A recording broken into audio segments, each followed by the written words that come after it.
Hi, my name's Tim Birkeland, Field Sales Agronomist for Growmark in Southwest Iowa. Today we're going to be talking about soybean nodulation. Okay, we're going to be evaluating what the nodules do and why they're important to the soybean and what you need to be looking for when evaluating soybean nodules in your farm.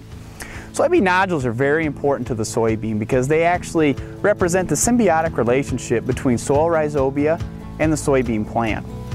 Rhizobia actually infect or invade the root hairs early on in the soybean's growth, right? Probably about a week after emergence, and start to form a relationship between that soybean plant. The rhizobia will ultimately end up supplying 50 to 75% of the nitrogen needs for that soybean plant, and in turn the soybean plant will provide carbohydrates for the nodule.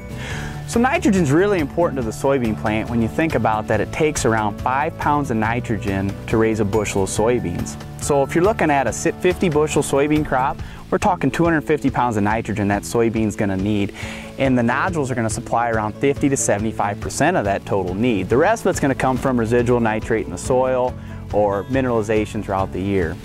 So now we've talked a little bit about nodules and their importance to the soybean plant. Let's take a look at evaluating them. So one of the first things when we evaluate nodules you want to do is actually determine the stage of the plant. The reason you want to do that is because that'll tell you what those nodules are actually supplying to that plant. You know, nodulation, the soybeans really don't rely on the nodules or the nitrogen fixation by the rhizobia until about V2 to V3. Prior to that time, they rely on nitrates from the cotyledons to support their growth.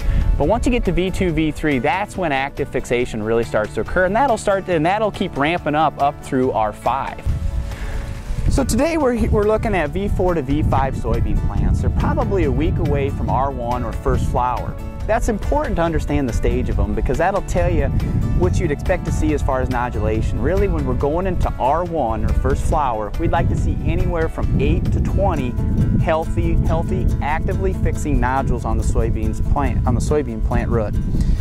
So as you look at these soybeans here, you look down here, look at the taproot. You can see we've got good nodulation throughout the taproot on both plants, and we also have good nodule formation on the lateral roots, and there's good size to them as well.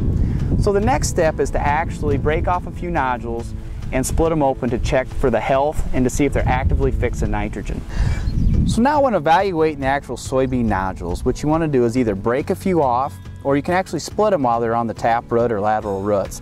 What you're looking for is you want to open those nodules up and see a nice dark red color to the inside. That means that nodule is actively fixing nitrogen for that soybean plant.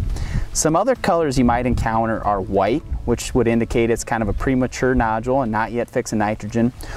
Or later on in the life cycle of the nodule, when it's starting to die or decay, you'll start to see green and or brown nodules, which means that has essentially run its life course and is no longer fixing nitrogen for the soybean plant.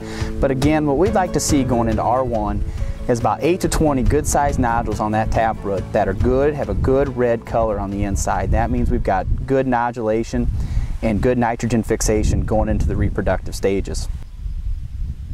So as you can see here in this field today, we've evaluated the number of nodules on the soybean root system. We've talked about what they are and also what to look for inside those nodules to make sure that they're actively fixing nitrogen for that soybean plant. You know, there are conditions though that can inhibit nodulation.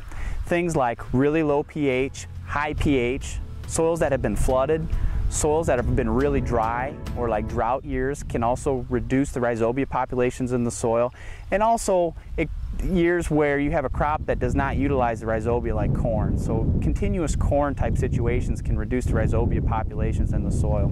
So if you suspect that you might have low rhizobia populations in the soil, it's important to evaluate the possibility of utilizing a seed inoculant going into spring planting.